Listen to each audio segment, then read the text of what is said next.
In this video, we will be checking the brake fluid in this 2001 Ford F150. The first thing we need to do is pop the hood. Then we need to release our safety latch and raise the hood. To check your brake fluid, we want to locate the brake fluid reservoir, which is located on the driver's side of the vehicle. Now this is located behind where you would step on the brake pedal inside your engine. If we take a close look at the cap, there's a lot of words on it, but what we're looking for is .3. That tells us that what we're checking is our brake fluid reservoir.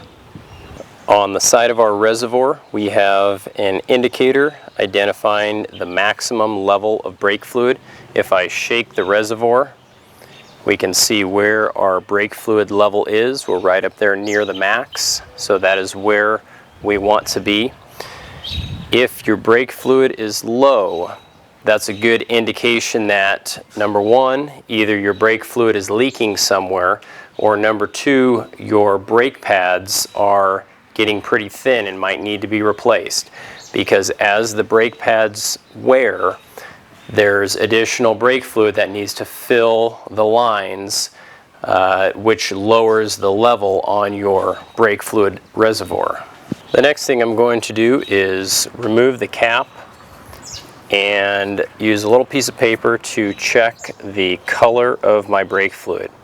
Now, if your brake fluid is nice and clean, it should be fairly clear.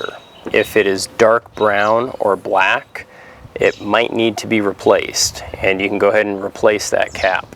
Now, you don't want to keep that cap off too long because brake fluid is hygroscopic and will absorb the moisture in the air. To add more brake fluid, I will be using AMSOIL synthetic .3 brake fluid. In the top of my bottle of brake fluid, I've poked just a little hole so that it doesn't come out very fast.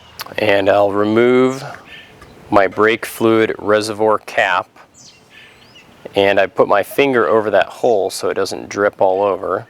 And I'll just move my finger and squeeze ever so slightly to fill my brake fluid reservoir up to that maximum level, and then replace the cap.